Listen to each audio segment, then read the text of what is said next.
So thank you for coming back. I spent quite a bit of time trying to think what would be a useful or interesting topic to discuss. For the last few months, I had considered a number of topics ranging from accreditations, etc. But then, eventually I thought, unless we have young people alive, we will not be able to educate them. So that felt quite an important topic. So I will start the presentation.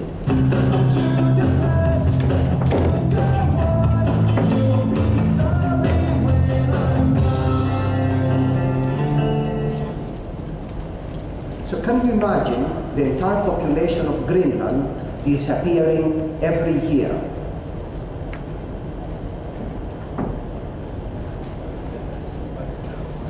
And now imagine twice the population of Greenland disappearing every year.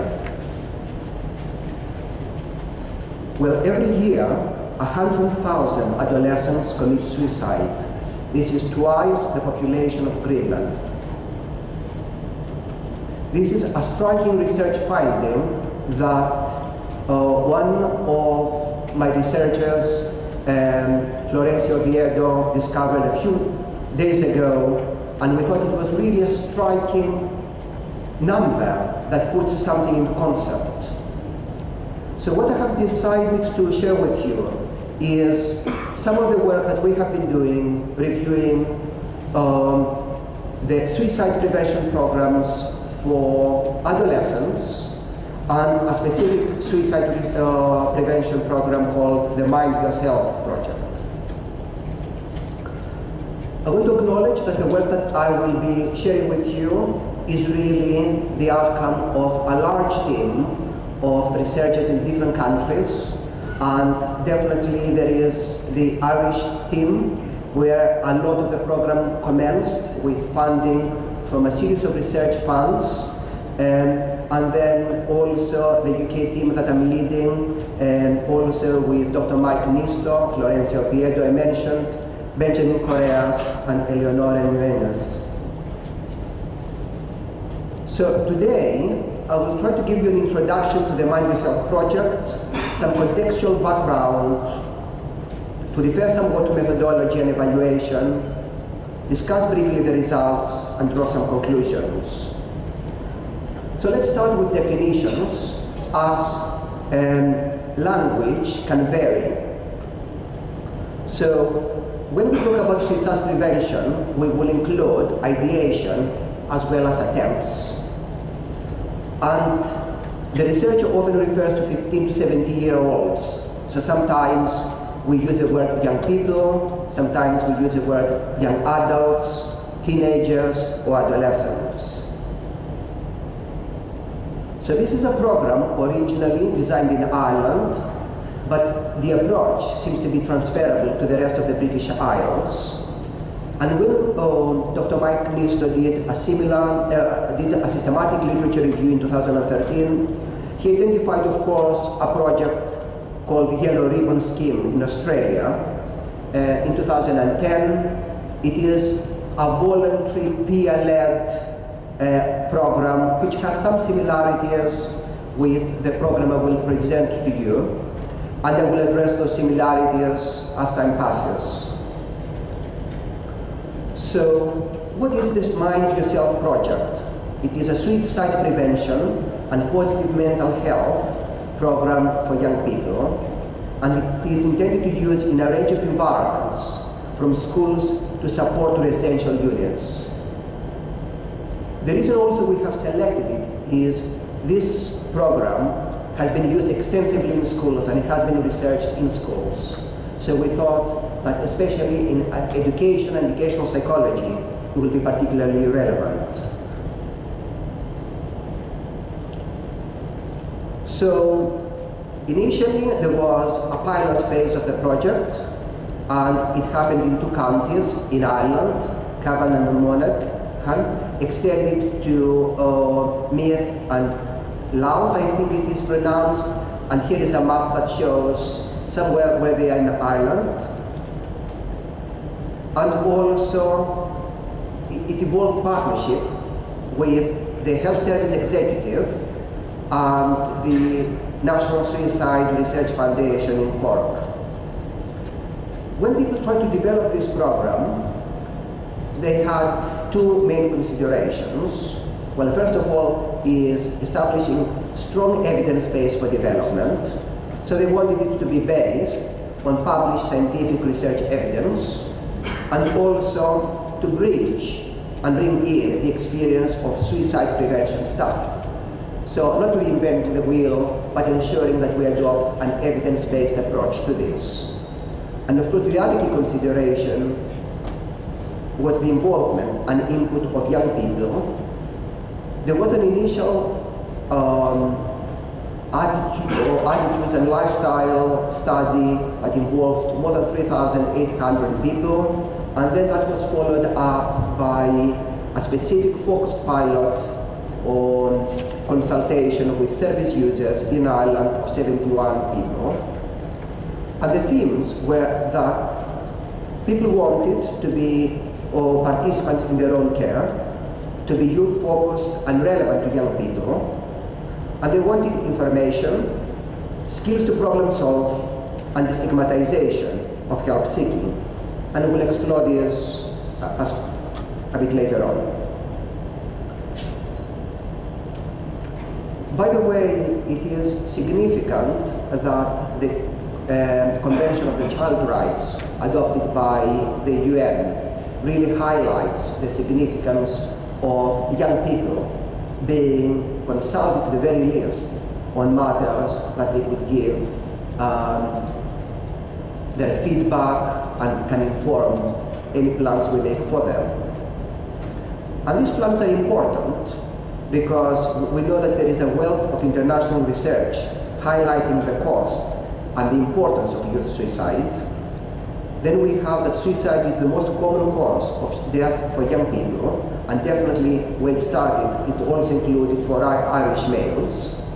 And suicide completion percentage is an increasing trend, and it has been actually in the British media more and more. So let's look at general risk factors in suicidality. Let's start from the orange circle at the top. People often have unhappy or disturbed family backgrounds. They endure a life crisis, usually related to the breakdown of an emotional or supportive relationship, and that even happens immediately prior to an attempt. There is usually display of some recognizable mental health or adjustment difficulty prior to the attempt.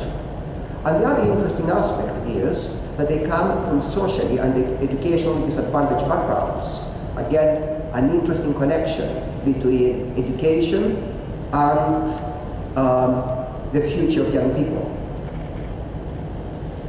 So, what do you think?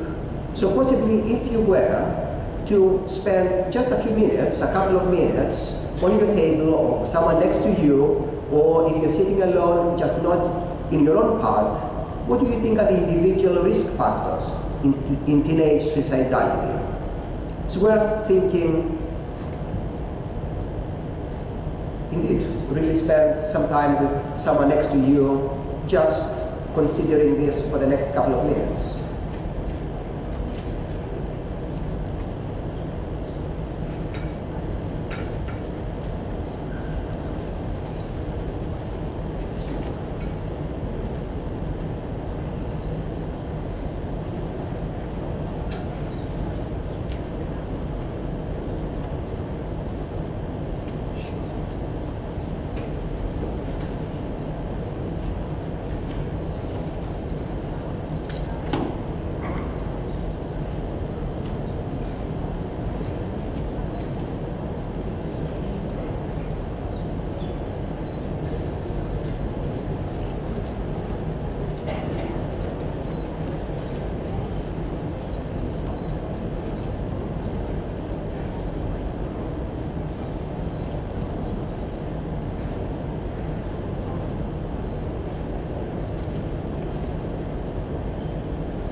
So I will share with you some of the facts that we have found in 2013 in the reviews that Dr. Mike Nister was progressing. So individual factors that we have identified include depressive disorders, hopelessness, poor problem-solving abilities, and circumstantial factors. So let's look at the first one, depressive disorders. With that we have included increased anxiety, impaired self-esteem, sleep problems, low self-esteem. It's not surprising.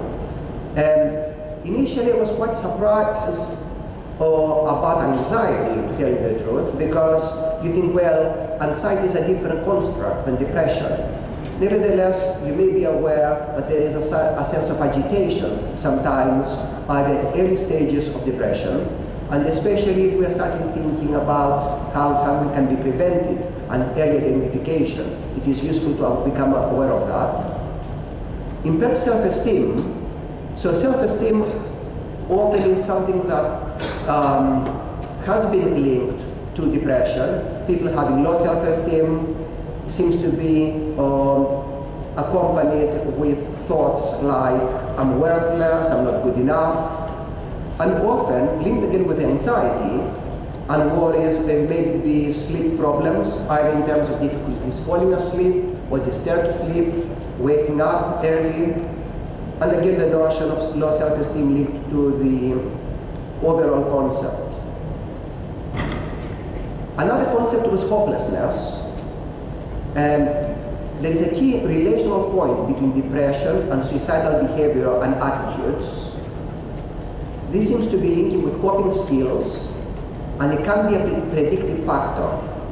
So it's interesting that having no hope about the future seems to be linked not so much with the general population as a predictor of someone an adolescent committing suicide, but if someone is depressed and also feel hopelessness, then this is really one of the highest predictors of suicidal attempts. Already there were references to poor problem-solving abilities. And this is interesting because it's something that we can teach, something that we can educate and integrate in how we interact with the people that we educate. Often there is a focus on relationships with family and friends. It has a direct link with suicidal ideation.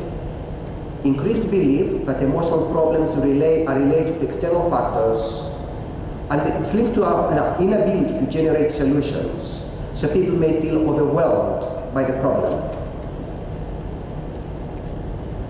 Of course, there were circumstantial factors like alcohol misuse, very high correlation, but also drug misuse. The harder the drug, the more direct the link to suicidality, sexual behavior and sexual difficulties. Smoking, again, unclear if there is a direct link with that. So when we looked at suicide prevention approaches,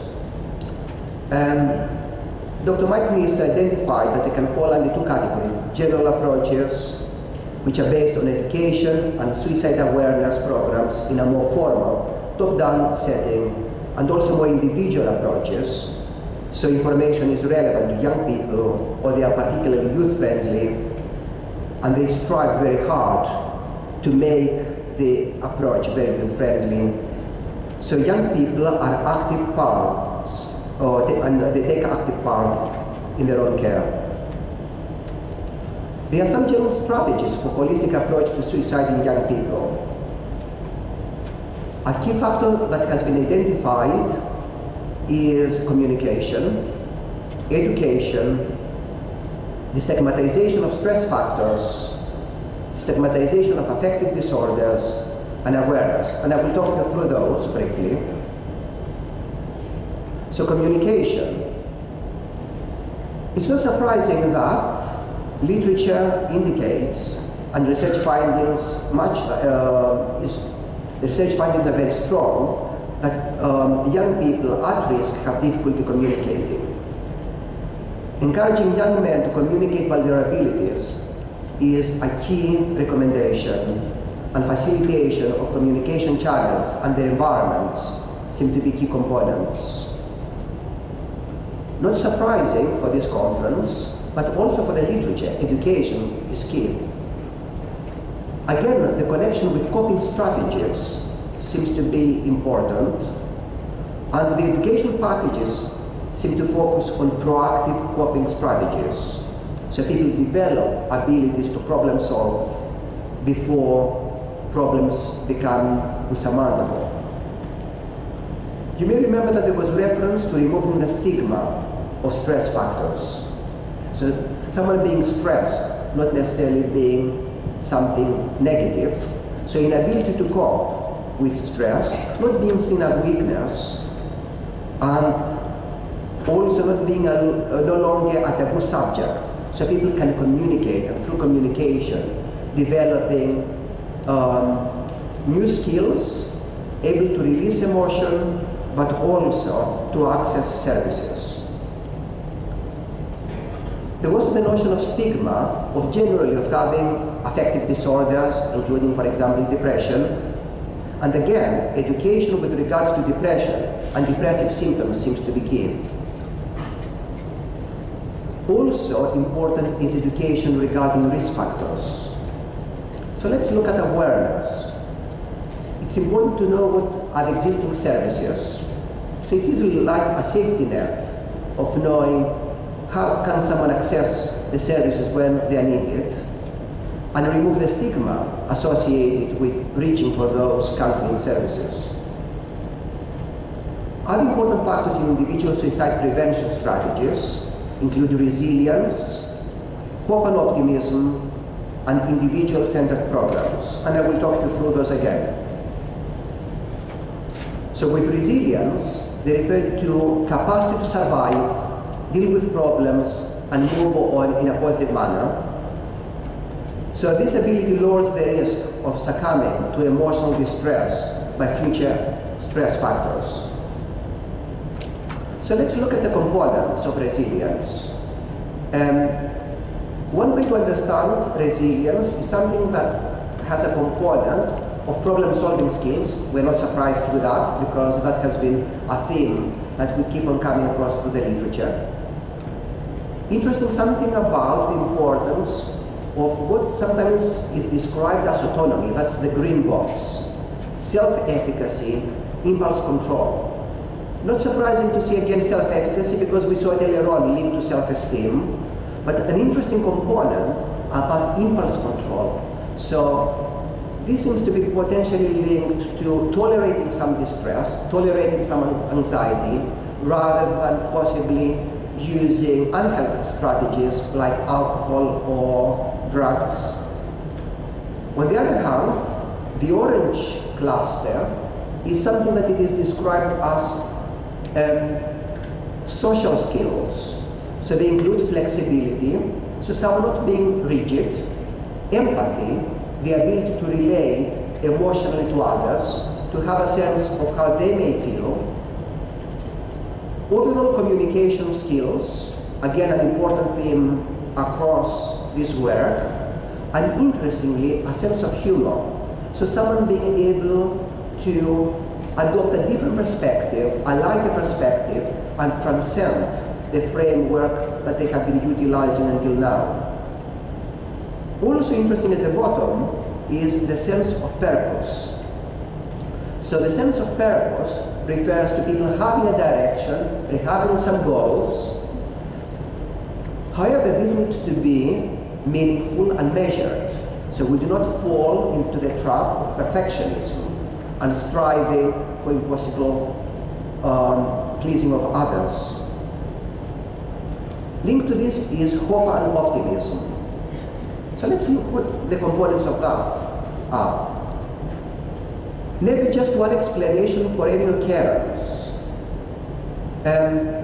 When young people may have exam difficulties, we may feel tempted to attribute things to, well, you haven't studied enough, it's not good enough, you should have done better.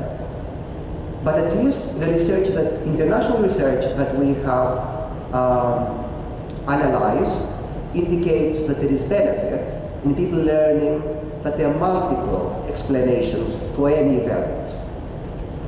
Actually, it's important for them even to learn to dispute negative causes.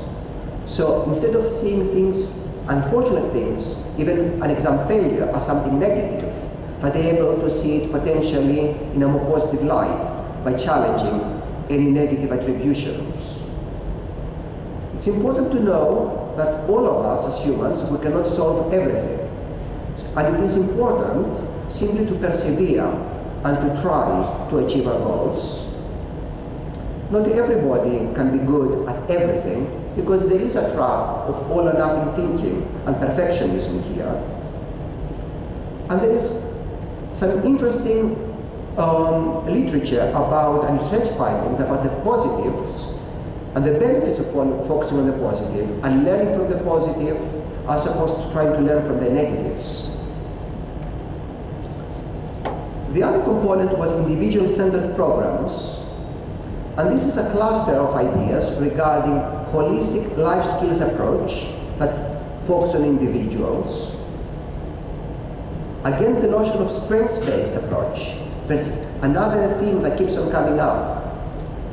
The importance of young people and their relationships. Community-based approach, so we look not just at individuals but communities. So then if an individual is not accessing services directly, their network can catch them. And again, this is linked to meaningful and youth-friendly information. So we'll refer a bit more now to the specific project, the Mind Yourself project that I initially mentioned. So what they did in specific is a 2-session intervention to target the audiences of these Irish young men. It was based on cognitive behavioral therapy principles, using exercises that focused on coping and problem-solving skills. Coping is linked to the earlier concept we discussed about distress tolerance and not necessarily trying to solve everything, as well as learning how to problem solve in a systematic manner. Again, it focused on the strengths-based approach and instilling optimism. It's interesting as a skill of both parents but also teachers, when what we try to invite people to remember as successes, or where they will try to enhance memory through trying to remind them things that they have failed. Research seems to indicate that focusing on optimism really can help them in the long term. Again, a relational approach, identifying key resources, and it was offered to all secondary schools or early school leavers. They also produced a resource kit, which was information and contact details that they provided for every participant. So they did a randomized control trial. The experimental group had 720 participants and the control 420. And they included 3 criteria: age, gender, and type of school as variables that they measured. So the participants were 15 to 17-year-olds. The actual year group was chosen by each school, and they administered measures before and after the intervention for the experimental group. The measures were administered twice, and before and after the receipt of the resource kit for the control group. Before the intervention, participants signed the consent forms. They were given a set of anonymous questionnaires, and the control group were given the resource kit. The experimental group were given a talk about what to expect of the Mind Yourself program. So you remember that it had 2 sessions. The first session was 80 minutes long. Actually, both sessions were 80 minutes long. And groups were up to 15 people. The average number of groups were 12, but the maximum size was 15. They discussed problems and coping strategies. optimism and pessimism, thoughts and feelings, group work, and crisis management. And they had the option for also one-to-one discussions. In the second session, they focused much more on how people identify problems, how they can solve those problems. They focused much more on the community involvement. And then the groups had the choice of choosing any topic they wanted to focus on for the remaining of the second part of the second session. And finally, there was an evaluation of the program. They used a range of measures.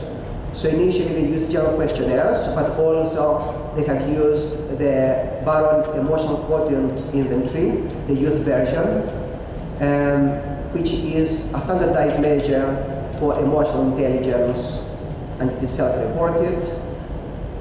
This is an example, if you may have not seen it before, some of the composite scales.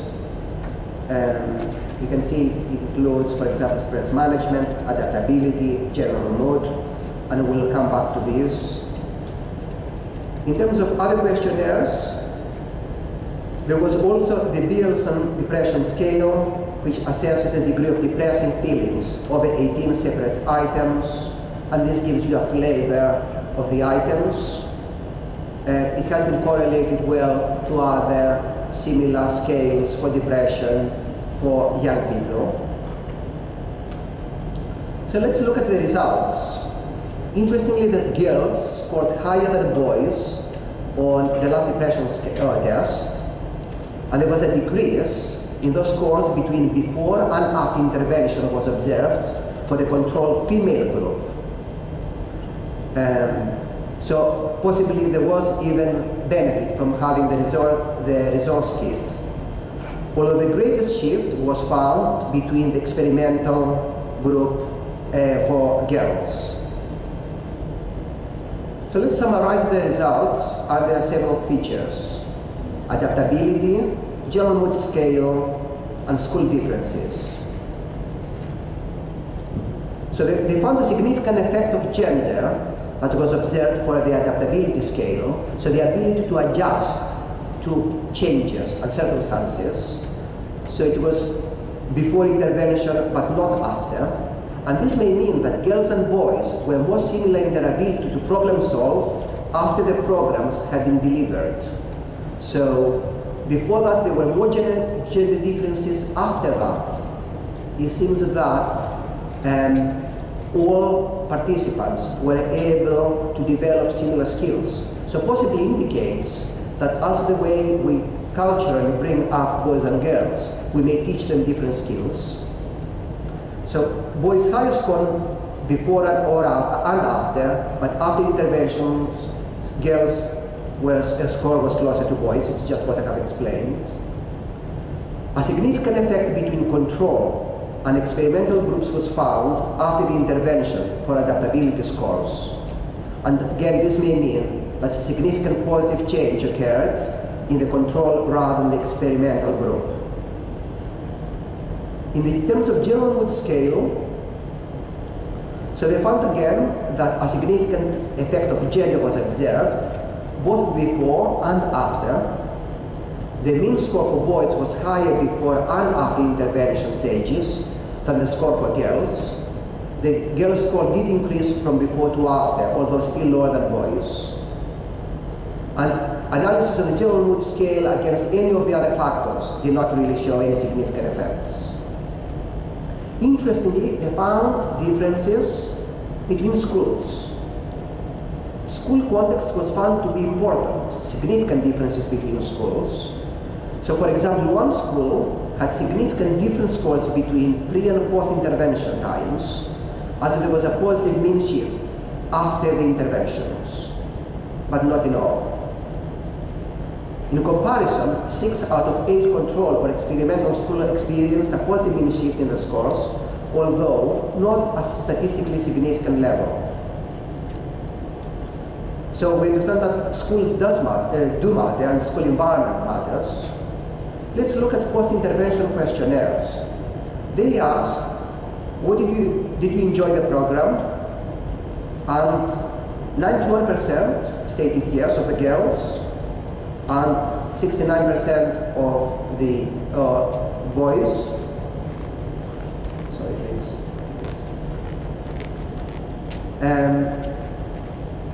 The figures are playing out. It should be 80%, 8% and 86%. So there were also people who have not answered in between, but 86% have stated that they found the program useful from the boys, and 83 stated from the girls that they found it useful.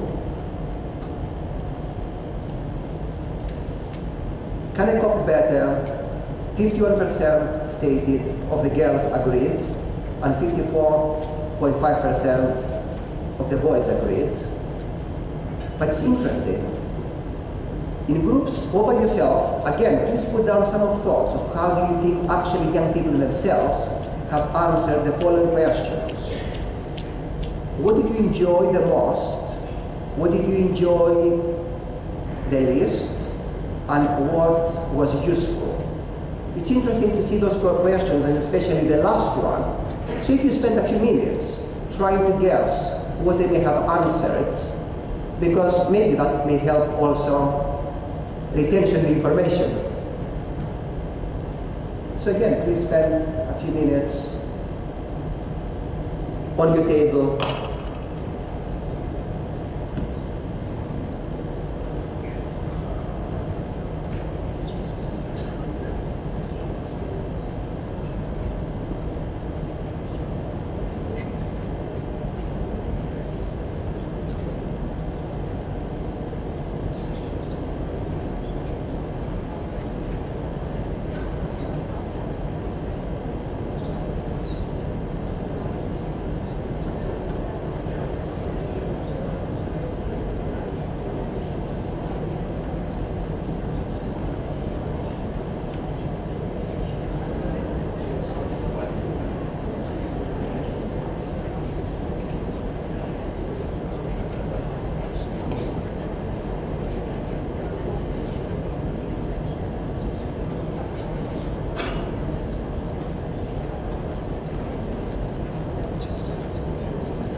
So I'll share with you some of the findings. This is what the girls stated, what they enjoyed the most. They enjoyed talking about feelings. They enjoyed learning to cope better. Actually, these are specific quotes from participants. New ways to solve problems, change the way you think. The boys, interestingly again, talk about feelings, speaking one's mind, expressing oneself, getting advice. What they enjoyed the least, the girls, is teamwork, people not opening enough, some group members not being interested, and also they found the program too short. Again, the same theme from boys, too short. They found sometimes there were too many questions, and some again not taking it seriously, and some of the people didn't enjoy the exercises. But let's look what they found useful. Feeling confident and saying whatever you want, knowing how to solve problems, so problem solving they also found useful, having some time for themselves, and they liked the resource kit. The boys, they find useful things that relate to real life. Interestingly, they thought that self-esteem talks were useful for them. The notion of dealing with problems and getting advice and knowledge. They asked a specific question regarding the teaching assistants that they facilitated the sessions. And actually, they said that they could talk with them easily, that they were non-judgmental, were friendly, were encouraging, and that was the girls and the boys said excellent. They did not pressurize you to talk. They were open and easy to talk to. Did not find it easy to talk to a woman assistant. So they like it, they preferred men. And then we asked the question, how can mind yourself be improved? And this is what they said. Less reading, more videos. Not surprising knowing the culture, that how much we are used to media presentations as opposed to reading material. More time for one-to-one rather than groups. They wanted longer sessions, which was a theme that we saw earlier on. And they wanted also peer speakers with experience in problems discussed. The boys stated that they wanted also work in smaller groups as opposed to larger groups. Again, they liked more videos, more sessions or longer sessions, again as a theme. So let's look at the conclusions, the themes. Mind Yourself is a suicide prevention scheme for young people involving them in their care. It involves really techniques that they can be learned and applied, at least in the UK. It's an individual approach based on communication and CBT techniques, and the majority of participants felt positive about the experience and better equipped to deal with the problems related to suicide. Of course, this is an international program, an international conference, so although you can find more details about the course and the programs on the following websites. So one of them is for the Association for Psychological Therapies, www.apt.ac, and the other one is mindyourself.ie for Ireland. And it would be interesting to spend the last few minutes in the last part of the session is 10 to, what do you think? How do you think the program could be improved, considering your experiences in different cultural settings? And this time, please feel free to take the microphone and share your ideas, your feedback, your thoughts. How could you apply any of this? How would you change it?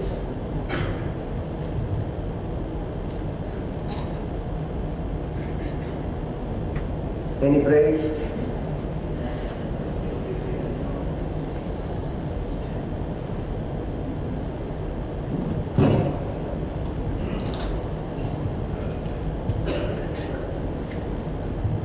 I find the program very interesting, but what I wonder is if you delve into more specific factors related to things like depression. So for instance, in the United States, we have issues of bullying, and bullying is certainly one of the #1 causes of suicide, and we have programs about that. So are you addressing the more unique factors that lead to depression, anxiety, those sorts of things?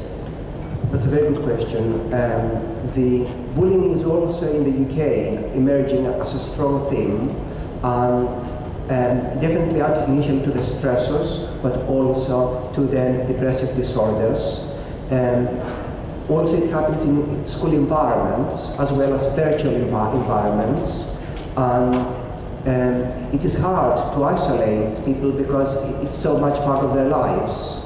So in the program, it seems to be the benefit of learning how to cope initially with the distress rather than using self-harming techniques, and also to learn how to access peer support and also problem solving, which of course one of the options people develop is access support and also the aspects about self-esteem that we referred earlier on. So the program addresses how someone does not internalize those messages, how they show resilience, and how they have the ability to not tune out messages that they talk about, positive messages about themselves.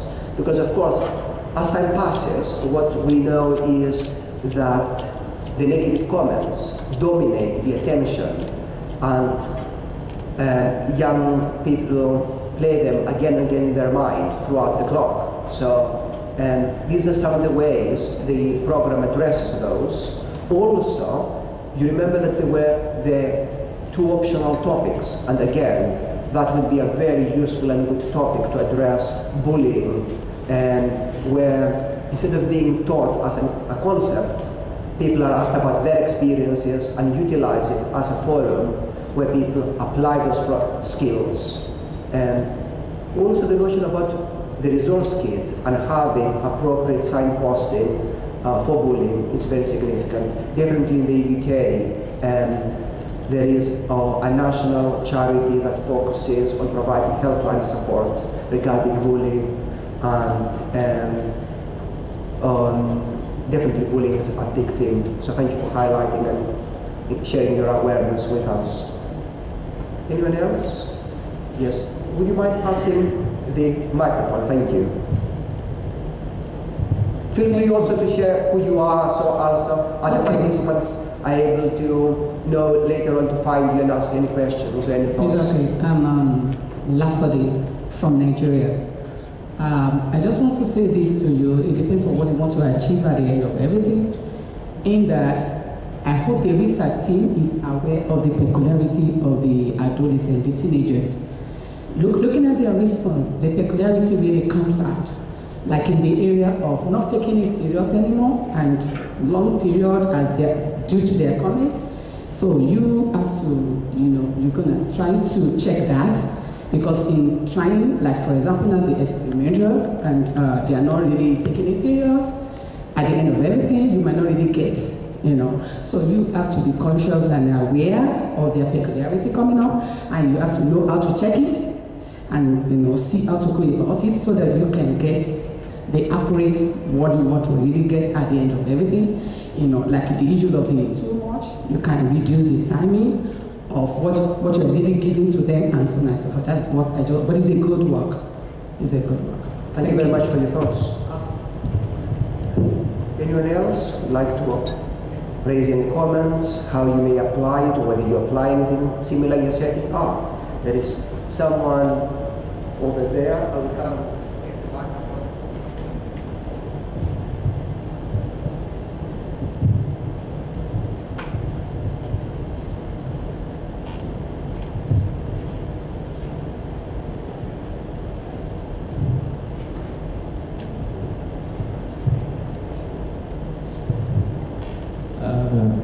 Thank you so much. Mahmoud Imam, Sultan Qaboos University, Oman.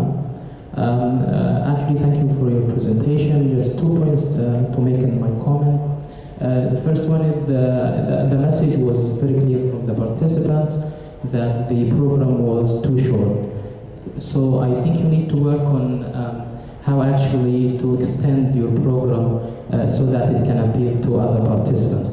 Particularly to me, CPT actually takes some time with participants, because usually in programs such as this, actually,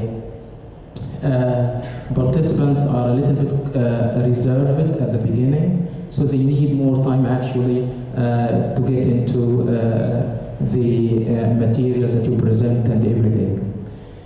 The second point is actually regarding the factors that you think would affect disposing young people to suicide. I agree with the first speaker who actually said that other factors may be considered, such as bullying. I also suggest that factors such as the experiences that might dispose adolescents, and this includes the experiences that they had when they were during the childhood, such as abuse in general, including physical abuse, sexual abuse, and other factors. So I guess these factors should be considered more in your future research studies. Thank you very much. Two very interesting points. Definitely there was a clear message from the research about longer sessions, and I also have found in my practice that teaching someone problem-solving skills, you may teach a very neat, simple model, but people may need to apply it with support for a few times before they're able to utilize it with things that they feel distressed. So that's a very useful point that you have highlighted for us. Also interesting again, the theme about other factors which may include bullying, but also could include early or abusive experiences, potentially at the home setting, which again, the literature indicates are significant indeed. Again, the component of emotional distress tolerance seems to be important, and not internalizing the negative beliefs that because of those things have happened, that it's because I am bad. So being able to have alternative attributions is really important. Again, very similar theme with bullying and how people cannot undo the past, but by focusing some of the positive aspects that there may be happening at present, may be able to cope. Of course, part of the signposting is to specialist mental health services, but also we were looking for interventions can be delivered in school settings, but all from a range of staff, but they are not necessarily trained as psychological therapists, but they have skills of educating young people and developing them. I think we have, it's almost 12 o'clock, so I want to thank you very much. And